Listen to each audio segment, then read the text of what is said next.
ito ay rated SPG. Striktong patnubay at gabay ng magulang ang kailangan. Maaaring may masiselang tema, lengguwahe, karahasan, sexual, horror o droga na hindi angkop sa mga bata.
Ayo, si mo. Sa kayong pilit. Hi, miss. Tara doon nga. Ayan, Dio. Salamat. Nagkasa to sila, te. Taga diha, masiguro to sila.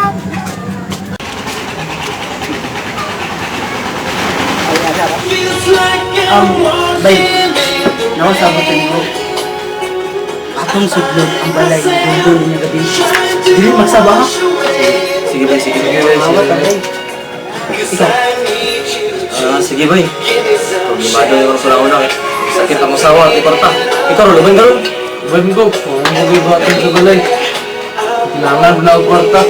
Pero babe, pinanglan, di kita magpasapulan ni babe. So, kita.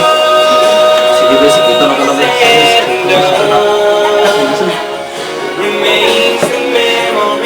Salta bay, salta bay. Bay, siya plano bay. Wala na tayo kapalit sa atong lingan, bay. Busaon niyang alas 12. Sidlo na to ang balay ni Dundun. Sa luyot ang mga views sa tubangan. Gasa bay, gasa bay. Basta libre mo. Mababot ta bay. Sige. Ikaw muna. Sige. Tatulo bay. Kung ano to dito, ang mga mahalon, kwarta, alahas. Ano bay? Kita ni bala bay. Ato na nang utang kanang oras. Sige bay.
Sino yung tabo? Kaduwas dito, sir. May kalabas sa gawas. Kaduwas na po. Nagigagad mga lalaki. Sa Ang pangalan ni ma'am? Si Lito, si Rolly, at si Manong, sir. Maman doon ang basta sa kanina, sir. Oh, sige, mo tumala ka. Ito nang imbestigahan na.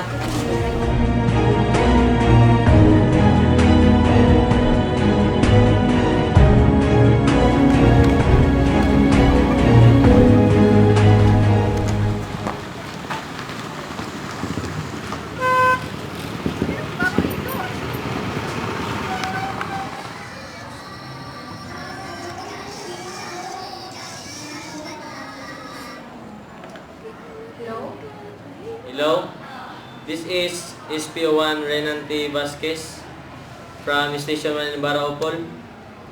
Is this Attorney Juana Tamad? Yes, I am. Isa ato? Naaman dyo'y tulo kasadaan nga nanginanglan og advice about their rights during the investigation. Pwede ba kamo serve as their counselor? Sige, okay. Manhar ako. Okay, bye. Sige, okay. Manhar ako. Okay, bye.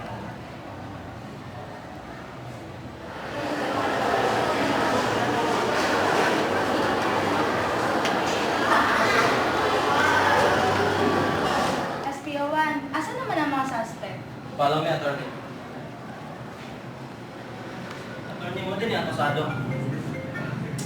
Good morning. I am Attorney Juana Tamad. Ako na yung ipatawag nila to serve as your counsel and to advise you about your rights during the investigation. Tabangan mo. Kung saan may nahitabo? Kami ngayon ng awat mo. Atong pangita mo.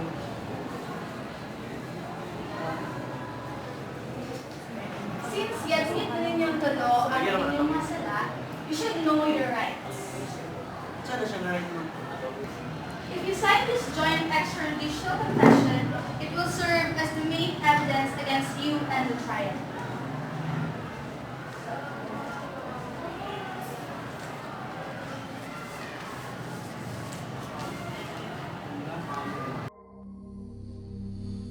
Hi David. I understand you have been charged with possession of marijuana? Yes, I was charged with possession of marijuana in San Antonio, Texas. I want my case dropped because the officer who arrested me never told me I have a right to remain silent. Okay, David, when you are talking about the right to remain silent, you are referring to Miranda Rights. He never told me the Miranda Rights, bro. The officer never said you have the right to remain silent? No. The officer never said that anything you say or do can be used against you in a court of law? Nope. Did the officer tell you that you have a right to an attorney? No. Did he tell you that if you cannot afford an attorney that one would be appointed to you? No, he just arrested me. After the officer arrested you, what did you say to the officer? I did not say anything to the officer. Well, in that case, your case cannot be dropped because of the officer's failure to read the Miranda warnings. Why not? The only time the Miranda rights are applicable to a defendant is when the officer has arrested you, and then the officer proceeds to question you about the crime. If the officer asks you questions after arresting you, he must first read the Miranda rights.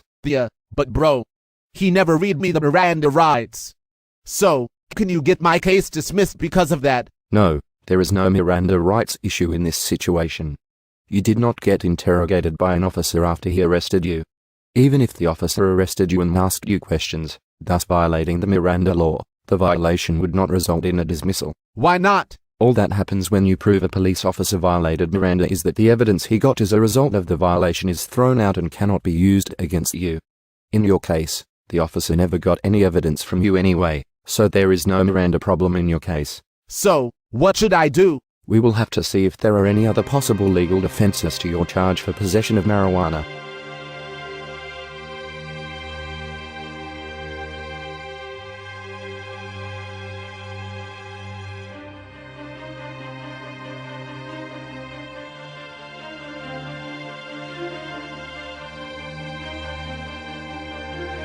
You have the right to remain silent.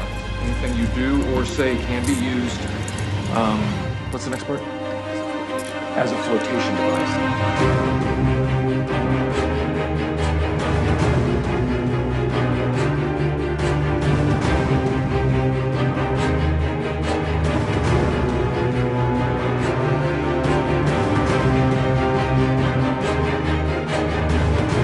of us have heard the phrase Miranda rights or warnings through movies or TV shows. But did you ever wonder about the real story behind it?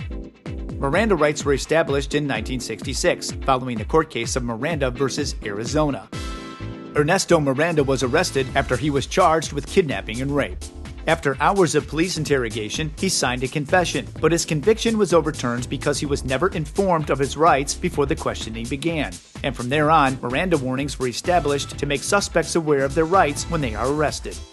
Miranda warning guidelines state a suspect must be told that they have the right to remain silent. Anything the suspect says is admissible in court.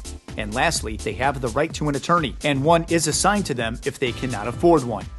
The Miranda warnings are taken so seriously in law enforcement that if the suspect speaks a different language or is deaf, an interpreter or other alternative methods are used to explain the rights.